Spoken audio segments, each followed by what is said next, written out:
I really enjoyed being out of the cold and the wind last night, but oh well, back to it. Since I've been eating a lot more again, I went kind of heavy on food for this carry. Especially since I can't really rely on how many miles I'm going to get every day. My parents had me in a pretty nice hotel. It's nice and quiet. I was hiking the next day when he called. And I am back. My parents were able to find me a shuttle driver who was able to get me back up here this morning.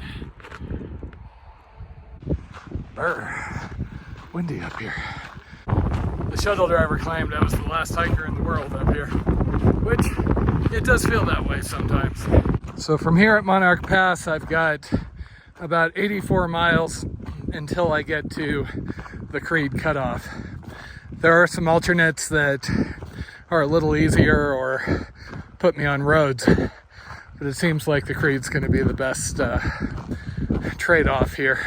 I've debated trying to push through the San Juans multiple times, but got to follow my gut, and it's just too late. After losing those, 2 weeks, that could end up costing me my actual hike here.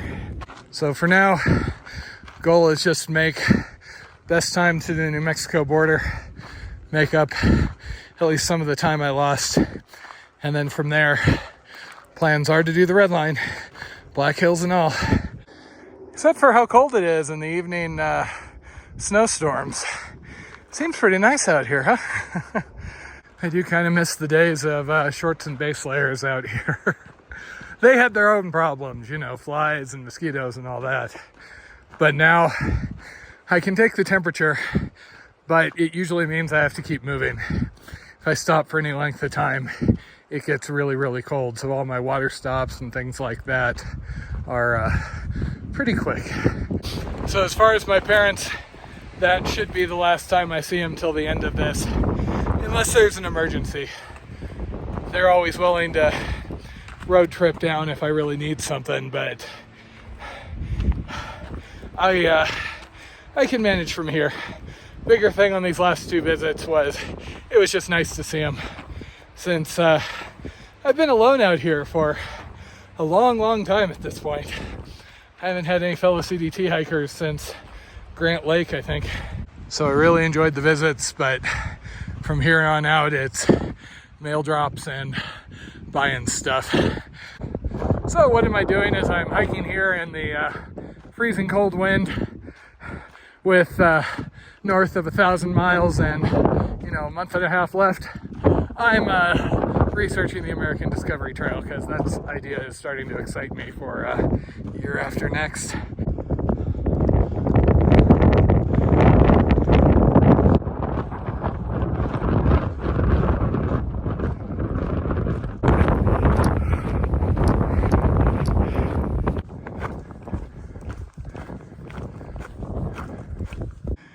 Haven't seen these out here.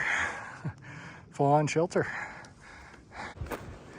It is a massive relief to be down in the trees and protected from the worst of the wind. Hey there, guy.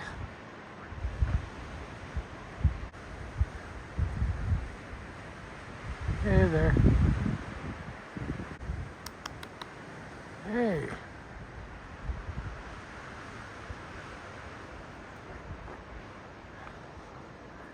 You don't jump down from trees and attack people, do you? The thing with pit toilets when the wind's really going is it's like having a leaf blower going up your rear end.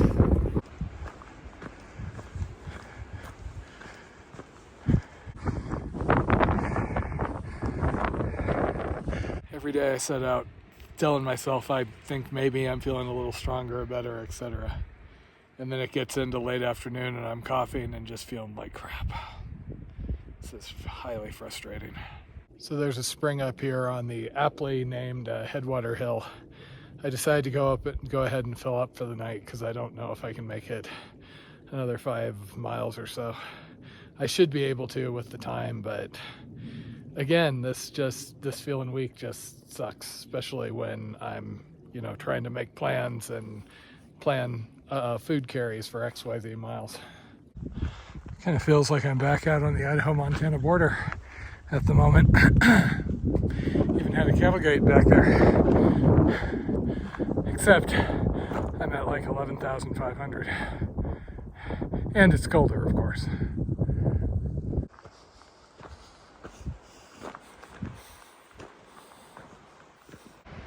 Pretty spot, a little breezy, but at least the trees probably won't come down on me here.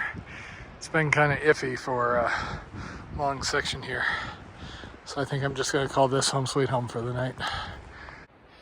Another cold, frustrating day. Hopefully tomorrow will be better. I fell asleep immediately after eating dinner, only to wake up a few hours later with violent vomiting and diarrhea in the middle of a freezing cold windstorm.